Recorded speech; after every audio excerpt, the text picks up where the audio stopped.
Deus. Amém.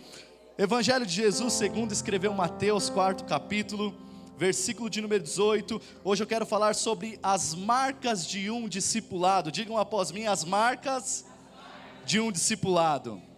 O discipulado de Jesus acarreta marcas na nossa vida, marcas que permanecerão para sempre, marcas que mudarão a sua história, marcas que mudarão a sua visão, marcas que mudarão a sua identidade, marcas que farão de você um verdadeiro discípulo de Cristo. A palavra de Deus diz: andando à beira do mar da Galileia, viu Jesus dois irmãos, Simão, chamado Pedro, e seu irmão André. Eles estavam lançando redes ao mar, pois eram pescadores. Versículo de número 19. E disse Jesus: sigam-me, e eu os farei pescadores de homens. Digam após mim: no mesmo instante. Digam mais forte: no mesmo instante, eles deixaram as suas redes e o seguiram. Quem pode louvar ao Senhor por essa palavra? Glória a Deus por isso. Irmãos, o ministério de Jesus começa após aquele período de 40 dias e 40 noites jejuando no deserto.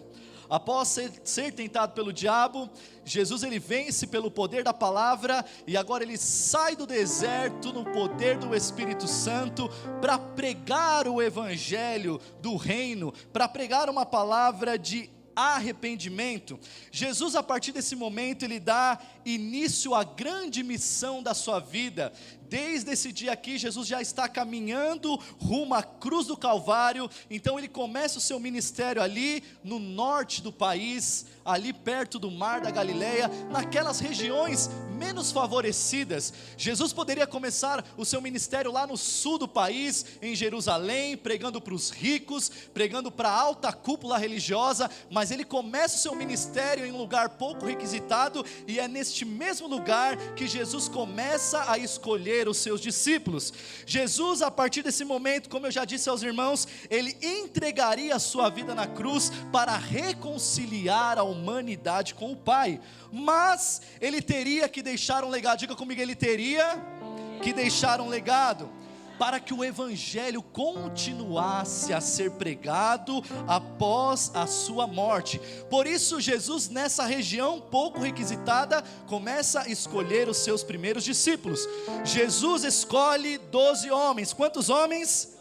12 homens para segui-lo e darem continuidade de pregar a missão das boas novas. Jesus está passando ali na beira do mar da Galileia, ele vê André e João pescando, e ele diz: sigam-me, e eu os farei pescadores de homens. A Bíblia diz que naquele mesmo instante, diga comigo: naquele mesmo instante, eles largaram tudo. Diga comigo: eles largaram tudo e seguiram a Jesus.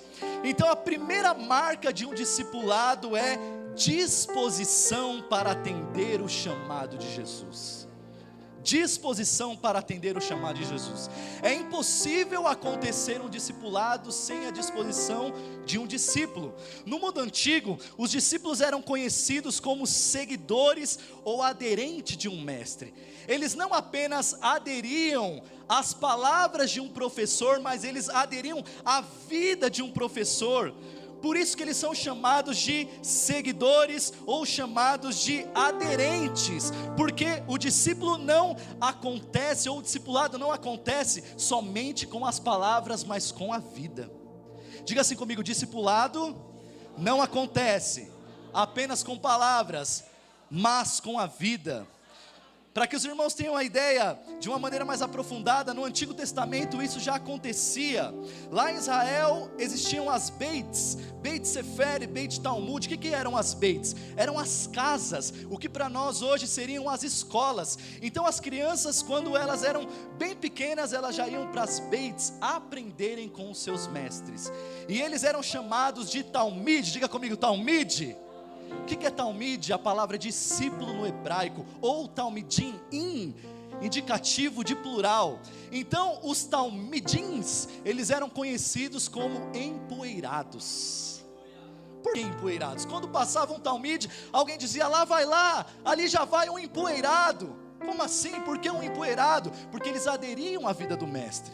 Naquela época eles andavam em chão de terra batido. Então o talmide estava tão próximo, seguindo os passos do seu mestre, que a poeira que saía das sandálias do mestre empoeirava a roupa do discípulo. Porque o discípulo estava tão próximo ao mestre que eles não tinham medo de empoeirar as suas roupas. Que Jesus nessa geração, nesses últimos dias, levante uma geração de talmidim, de discípulos que não tem medo de empoeirar as suas vestes. Nós precisamos aderir à vida do nosso Senhor Jesus, para que nós possamos viver o verdadeiro discipulado, porque discipulado não acontece somente aos cultos de domingo, discipulado não acontece somente em uma conferência, mas o discipulado acontece quando nós entregamos a nossa vida para seguir o nosso mestre. O discipulado acontece quando nós aderimos o estilo de vida de Jesus, não apenas as suas palavras que ficam no campo da teoria, mas a sua prática de vida, para que nós possamos ser reconhecidos como verdadeiros discípulos de Jesus. Então a primeira marca que um discipulado deixa é a disposição. Não existe discipulado sem a sua disposição de aderir à vida do mestre. É por isso que você talvez já tenha ouvido algum pregador dizer: nós estamos tentando discipular filhos pródigos, ao invés de discipularmos ovelha. Porque não há como o discipulado, o aprendizado, o ensinamento, a metanoia acontecer se nós não tivermos disposição para mudar a nossa realidade de vida. E quando nós olhamos para esse texto aqui, eu percebo que o encontro de Jesus com André e com Pedro foi um encontro tão significativo que não precisou de muitas coisas. Jesus falou: olha, vem e sigam-me, porque eu farei de vocês pescadores de homens. E a Bíblia diz que no mesmo instante, olha isso, sem nenhum tipo de desculpa, sem nenhum tipo de questionamento, eles largam tudo e seguiram a Jesus. Quantos aqui nessa manhã estão dispostos a largarem tudo? Tudo aquilo que te prende, irmão, tudo aquilo que te paralisa, é necessário guardar ou largar tudo para seguir a Jesus. Não existe discipulado sem disposição. É utopia pensar que Deus vai realizar uma obra na sua vida sem a sua disposição. O discipulado, preste atenção, não acontece através de uma imposição, mas através de uma disposição. Diga comigo: discipulado não acontece com imposição, mas com disposição. O Espírito Santo é educado, irmão. Jesus é educado. Ele não vai se apropriar de você de uma forma indevida. Ele está batendo a porta, o convite está feito, mas se você não atender esse convite, a obra de Jesus não pode ser realizada na sua vida. O nosso chamado envolve o nosso propósito de vida. Por quê? Diga por quê, pastor Felipe. Porque Jesus falou: vem e sigam-me, e eu farei de vocês pescadores de homens. Existe uma frase do pastor Francis Chan que diz que o maior fracasso da vida não é o fracasso em si, mas em ser bem sucedido naquilo que não importa. Então, quantos crentes nesses últimos dias estão bem sucedidos naquilo que Deus não os chamou para fazer? O nosso chamado envolve o nosso propósito de vida, e a partir do momento que nós recebemos esse chamado com alegria, nós passamos a viver a melhor temporada da nossa vida, irmãos. Não há nada melhor do que cumprir o chamado de Jesus, porque o chamado de Jesus vai apontar para o propósito da sua existência. Para Pedro e André não fazia sentido mais viver pela pesca, porque eles foram chamados para serem pescadores de homens. Às vezes você está fazendo coisa que não tem mais sentido, irmão, e o Espírito Santo está falando com você: largue isso aí, abandone isso aí, porque eu não te chamei para viver desse jeito, eu não te chamei para fazer isso, eu te chamei para ser um pescador de almas.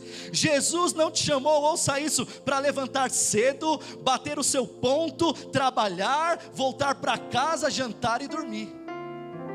Pastor, você está dizendo que eu tenho que largar o meu trabalho? Você está dizendo que eu tenho que agora deixar minhas contas serem atrasadas? Eu não estou dizendo isso, mas eu quero que você olhe nessa manhã com os olhos espirituais juntamente comigo. Jesus não te chamou para levantar cedo, bater o ponto, trabalhar, voltar para casa, jantar, dormir e essa rotina acontecer todos os dias. Jesus te chamou para ser um pescador de almas. Onde é que Ele tem te colocado?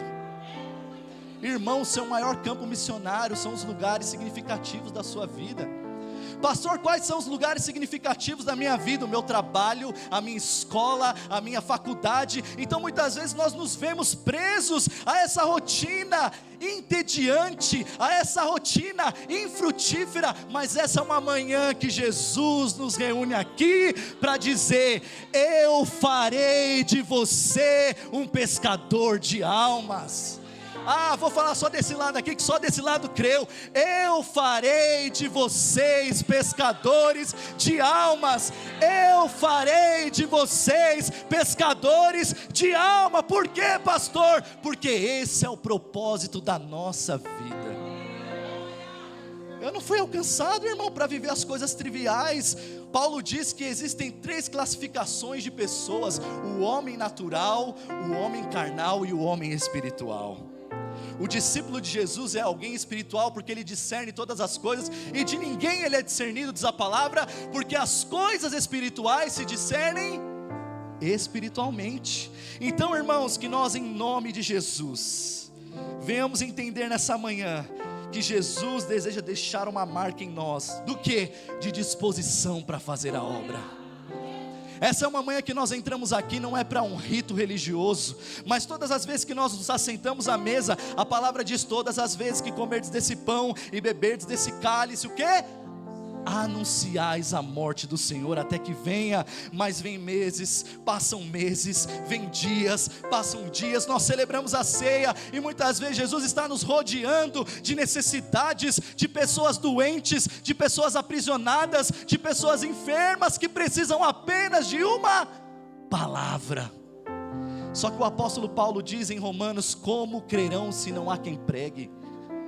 Como ouvirão se ninguém se dispõe a ir? Mas que nós possamos nos levantar nessa manhã com disposição, como Isaías, que viu o esplendor da glória de Deus e de toda aquela visão sobrenatural. A Bíblia diz que a fumaça enchia o templo e os anjos cantavam e adoravam, mas houve um clamor da eternidade que dizia: a quem enviaremos e quem há de ir por nós? Isaías vira e olha para a sua condição e diz: ai de mim, Senhor, porque vou perecendo, porque habito no meio de um povo de impuros lábios, e os meus lábios são impuros. Então o anjo pegou uma tenaz com uma brasa do altar, ele toca a boca de Isaías, dizendo: agora você está pronto, agora você está pronto. Ele diz então: eis-me aqui, Senhor, envia-me a mim, porque eu vou, Senhor, atender o seu chamado. Aleluia. Se é para Jesus, pode aplaudir.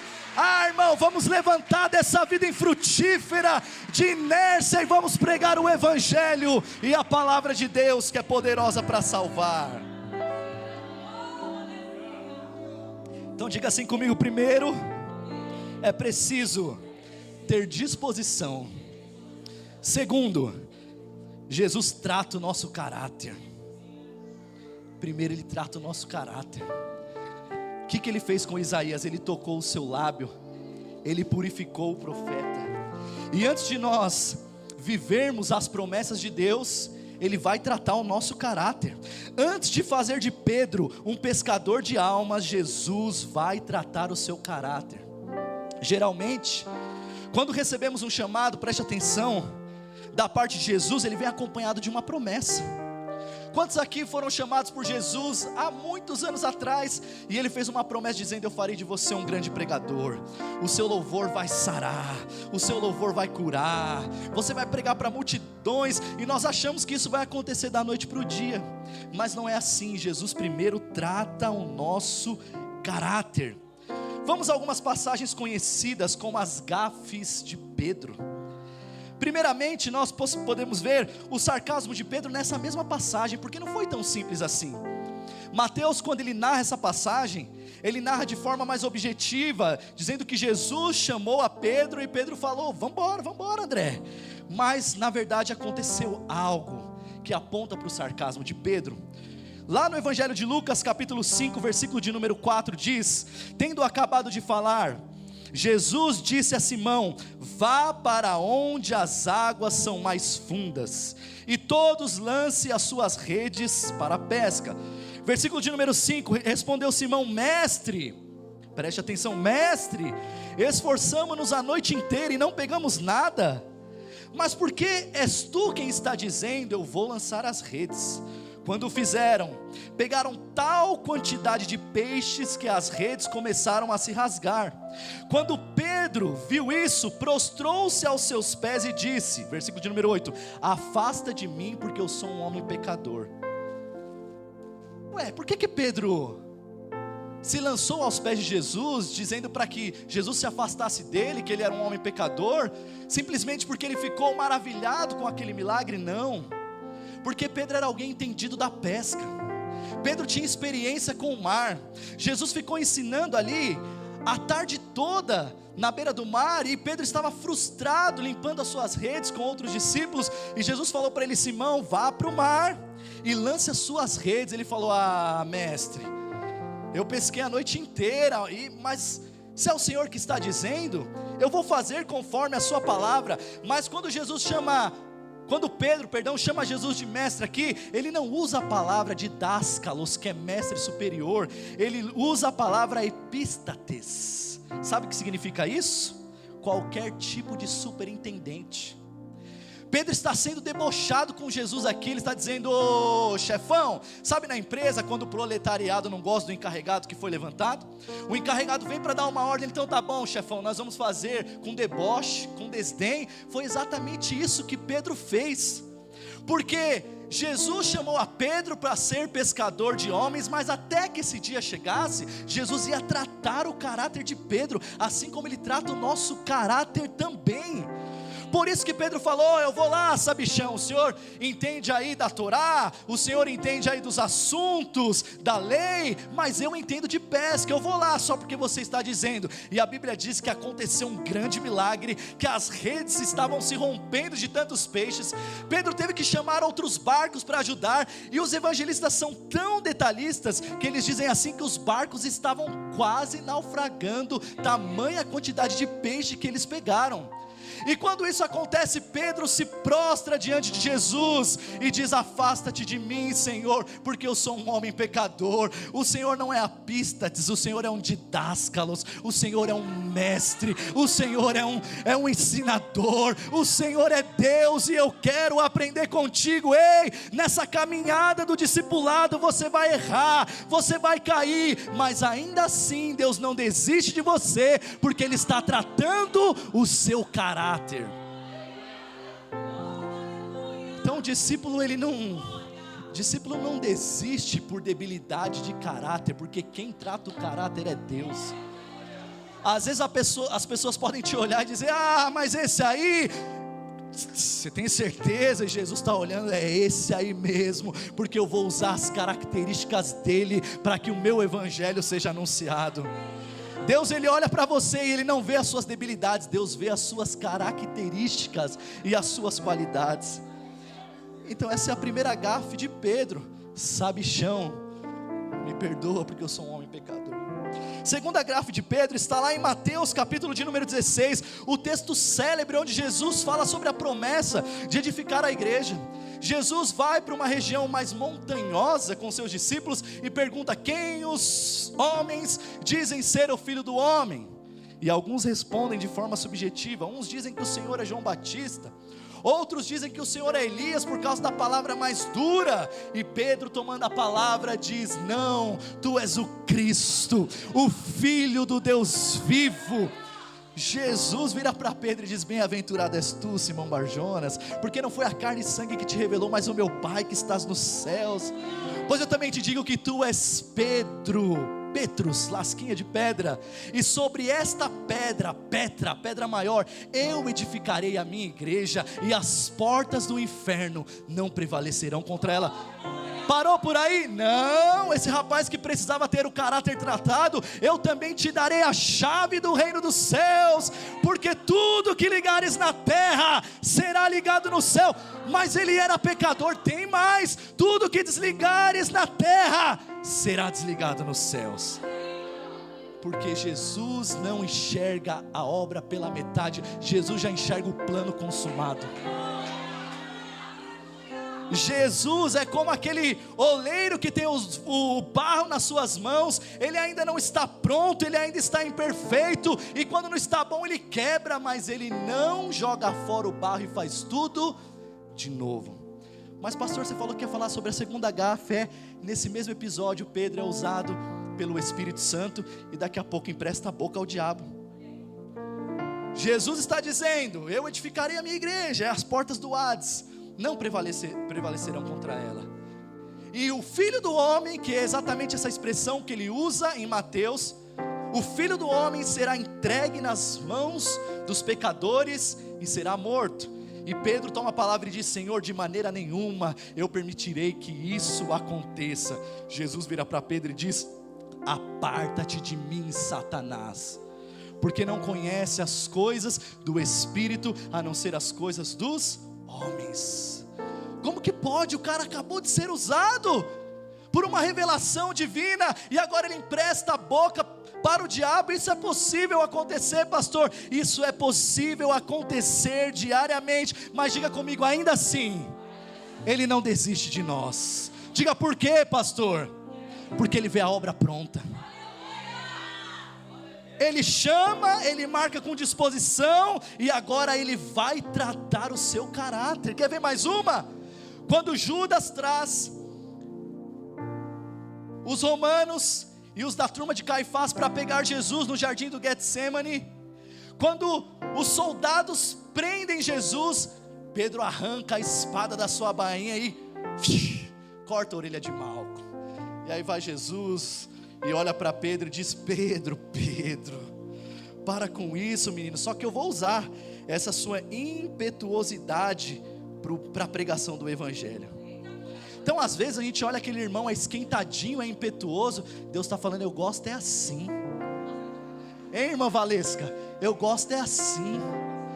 Por que eu gosto é assim? Porque são pessoas que não têm medo de nada, são pessoas que não se intimidam pelas coisas dessa vida. Então você olha e diz, olha, é um carnal. Deus está falando, eu gosto é assim. Eu gosto é assim. Jesus pega a orelha do soldado, coloca no lugar como um grande milagre. Ele fala, Pedro, quem vive pela espada, quem mata pela espada, também morrerá pela espada. Então quando nós olhamos para aquele cara lá no Mar da Galileia, que recebeu um chamado, que viveu um grande milagre, ele ainda não estava pronto, mas Jesus via a obra pronta. Ele ainda não estava preparado, mas Jesus estava o preparando. E isso é tão verdade, que Jesus intercede por Pedro. Lucas 22:31 diz assim, Simão, Simão, Satanás pediu para peneirar você como um trigo, mas eu orei por você, para que a tua fé não desfaleça, e quando você se converter,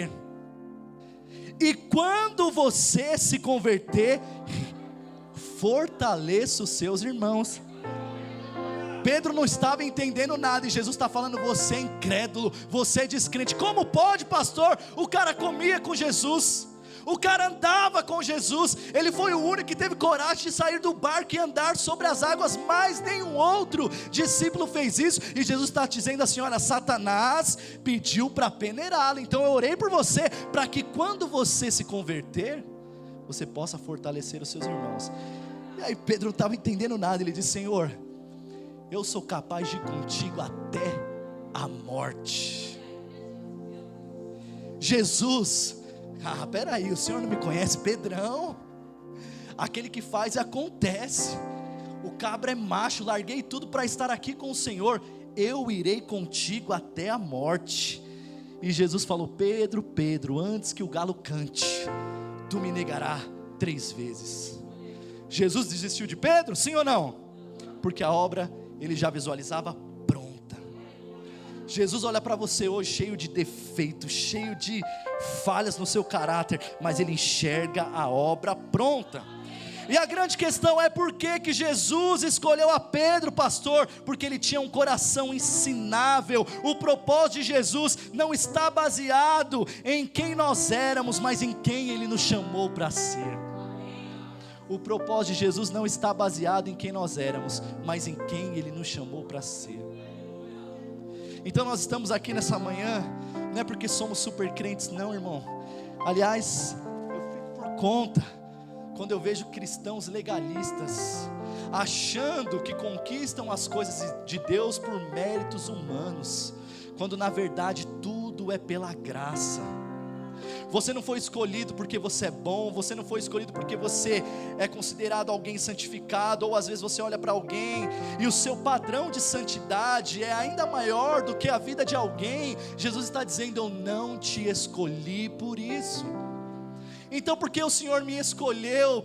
Primeiro, porque o seu coração é um coração ensinável, e é um coração quebrantado e contrito, Jesus jamais rejeitará.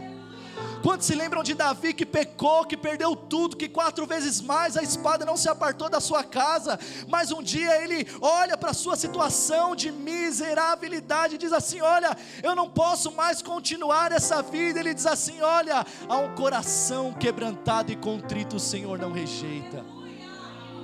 Então, Senhor, cria em mim um coração puro, renova em mim um espírito reto, não me lances fora da tua presença, e não retires de mim o teu Espírito Santo. Deus olha lá do céu e não quer enxergar um padrão de santidade humano, mas um coração ensinável e aberto, dizendo: Jesus, eu errei hoje, mas eu vou me levantar e eu irei cumprir o seu chamado.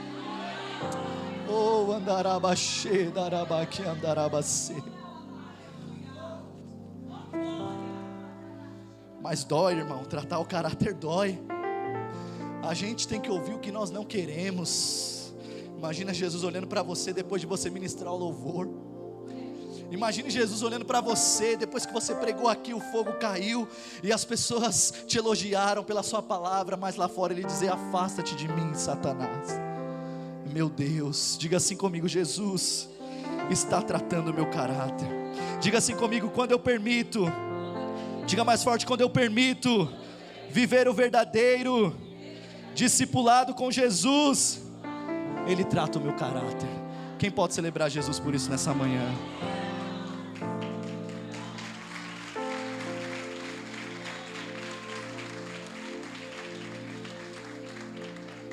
Terceira marca deixada por um discipulado: ele firma a sua identidade em nós. E nós vamos aprender isso com os 3 momentos de pesca, 3 lições das 3 pescas da vida de Pedro. A primeira nós podemos chamar sobre a pesca do chamado, que está em Lucas capítulo de número 5, a partir do versículo de número 1. Aquele texto que diz que os barcos se encheram, as redes estavam se rompendo, e ainda assim Pedro deixa tudo para seguir a Jesus. Pedro aqui está vivendo a melhor temporada financeira da sua vida. Afinal de contas, ele era um empresário, e Jesus realiza um grande milagre. Ele nunca mais precisaria trabalhar, talvez por muitos e muitos anos. Mas a primeira lição que nós aprendemos quando Jesus firma a sua identidade em nós, é que a nossa maior ocupação agora não é o barco, mas a palavra do Mestre. Pedro poderia se embaraçar em uma visão carnal, dizendo: meu Deus, deu peixe demais.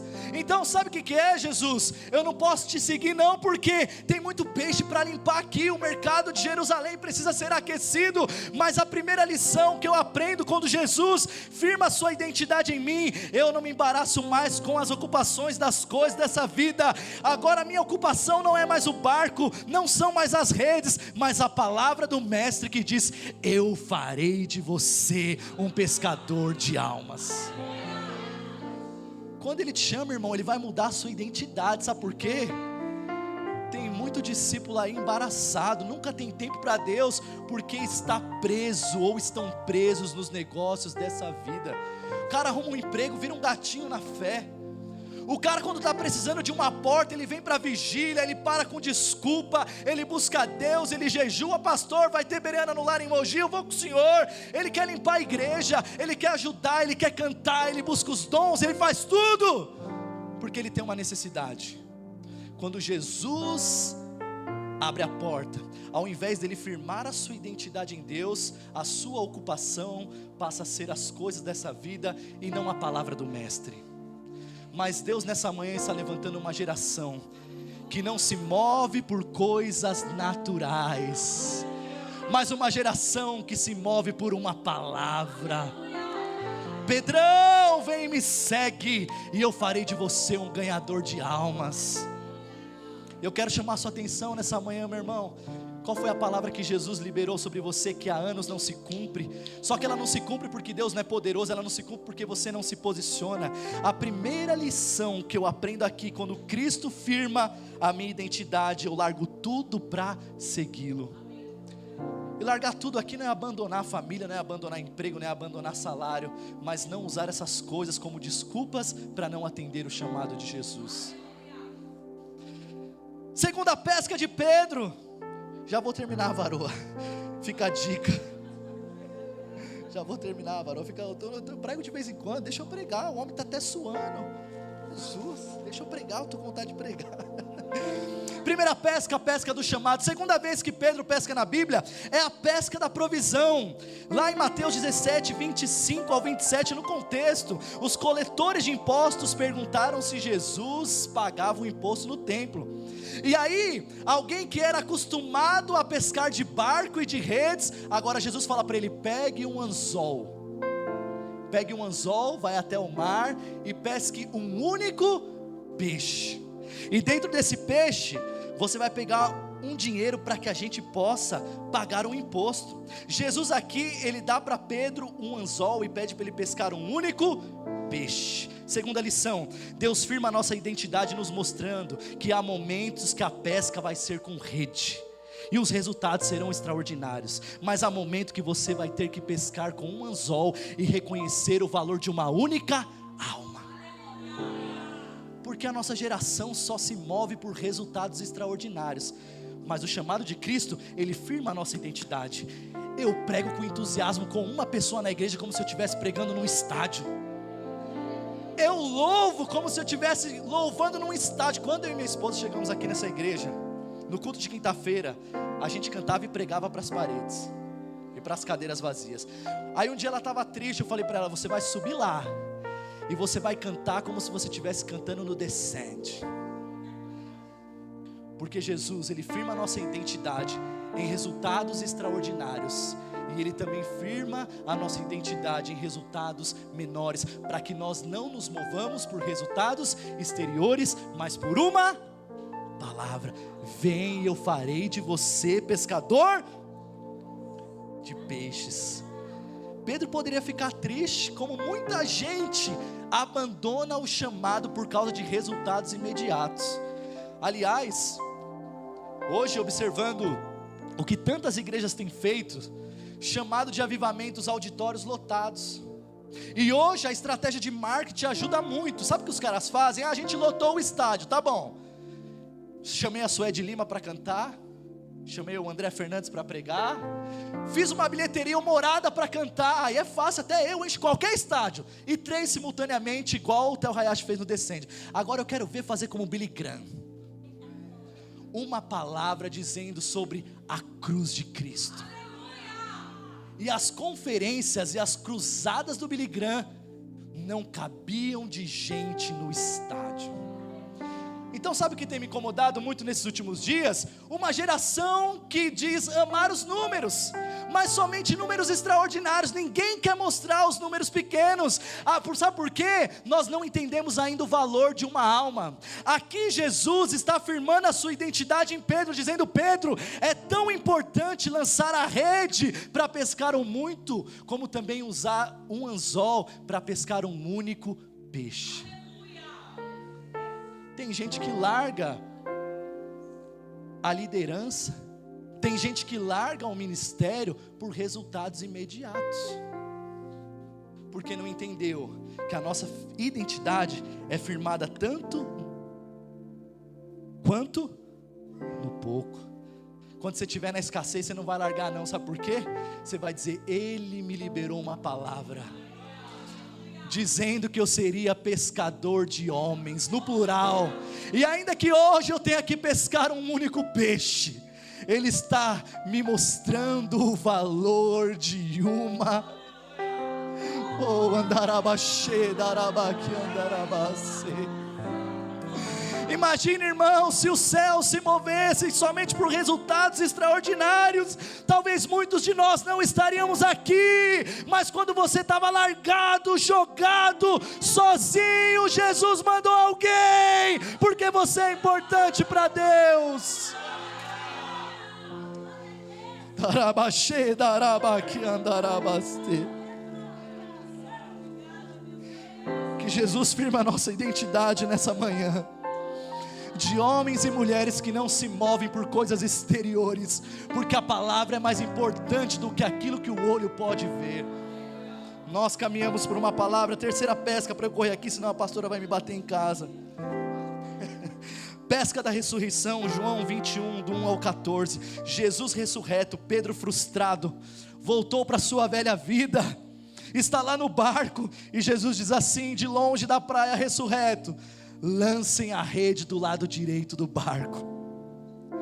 Quando Jesus disse isso, Pedro ficou tão entusiasmado que a palavra diz que ele mergulhou e foi ao encontro de Jesus. Só que o milagre aqui, o evangelista João, ele é muito específico, porque ele diz que eles pescaram 153 grandes peixes. Quantos peixes? E o detalhe é, as redes não se romperam. Ouça isso que é profundo. Jesus está trabalhando em você. Jesus está afirmando a sua identidade através das dificuldades, porque a grande bênção que está chegando, levanta a mão, é só para quem crê, porque as grandes bênçãos que estão chegando na sua vida não se perderão pelo caminho.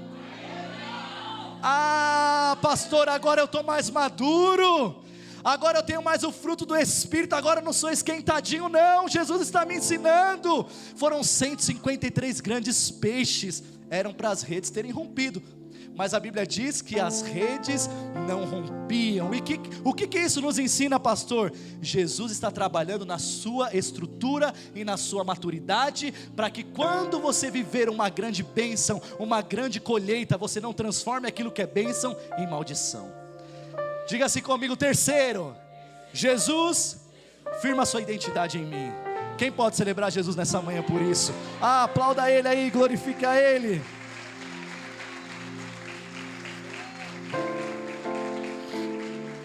E agora, para terminar, a promessa lá do Mar da Galileia, 3 anos e meio atrás, vai se cumprir agora. Em Atos dos Apóstolos, eu farei de você, Pedrão, um grande ganhador de almas. E a Bíblia diz em Atos 1:8, depois que Jesus está reunido ali 40 dias ressurreto com seus discípulos, ele deixa uma promessa para Pedro e para os irmãos, dizendo: mas vocês receberão poder, que há de vir sobre vós, e sereis as minhas testemunhas. Vocês receberão poder para testemunhar, tanto em Jerusalém, Judeia, Samaria e até os confins da terra. O problema é que a gente quer receber poder primeiro, e aí Jesus está falando, não, primeiro é preciso haver disposição, é preciso haver mudança de caráter, eu preciso firmar a minha identidade em você para que você não se perca, e depois eu revisto você de poder. Aí vem a hora do cumprimento da promessa. Eu quero declarar que sobre a sua vida ela está chegando nessa manhã. E a Bíblia diz em Atos 2, e cumprindo-se o dia de Pentecostes, estavam todos reunidos no mesmo lugar, quando de repente ouve-se um som do céu veemente e impetuoso, que invadiu toda a casa em que estavam assentadas, e foram vistas por eles línguas repartidas como que de fogo, as quais pousaram sobre eles, e todos foram cheios do Espírito Santo.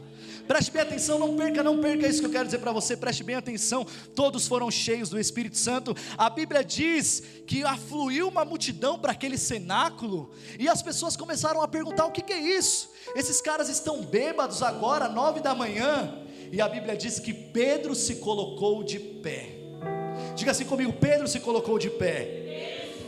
Atos dos Apóstolos 2,14 diz, baixa um pouquinho por favor, estava tão bom. Pedro se colocou de pé com os 11 e com alta voz se dirigiu para a multidão. Diga comigo: com alta voz se dirigiu à multidão. Eu vou te fazer uma pergunta, meu irmão: você se sente intimidado para pregar o evangelho para apenas uma pessoa? Quando Jesus te revestir de poder, você tem coragem para encarar uma multidão. Você pegou isso aqui, irmão? Eu vou repetir. Você se sente intimidado para pregar um evangelho para apenas uma pessoa? Ah, pastor, eu não vou falar não, porque talvez batam a porta na minha cara, vou ficar com vergonha. Quando você for revestido de poder, você encara a multidão. Ah, Pedro se levantando indouto, não tinha cultura, ele vai diante da multidão e começa a pregar: salvai-vos pois dessa geração perversa, e pregando sobre Jesus que morreu, mas que ao terceiro dia ressuscitou. E a Bíblia diz que naquele dia 5.000 almas se converteram ao Senhor. Sabe por quê? A última marca do discipulado é o revestimento de poder. Aleluia. Jesus nessa manhã deseja revestir-nos de todo o seu poder, porque quando você sair lá fora, hoje e amanhã, você não será intimidado para falar do amor de Deus. Aleluia. Pode se levantar uma multidão, você vai dizer: eu estou pronto, eu estou crente, Aleluia. eu estou com Jesus. E ainda que as pessoas riam de mim, me desprezem, eu vou levantar. Por quê, pastor? Porque quem convence o homem do pecado, da justiça e do juízo não é você, mas é o Espírito Santo que atua em você. Receba nessa manhã o revestimento do poder de Jesus. Aleluia, fique de pé.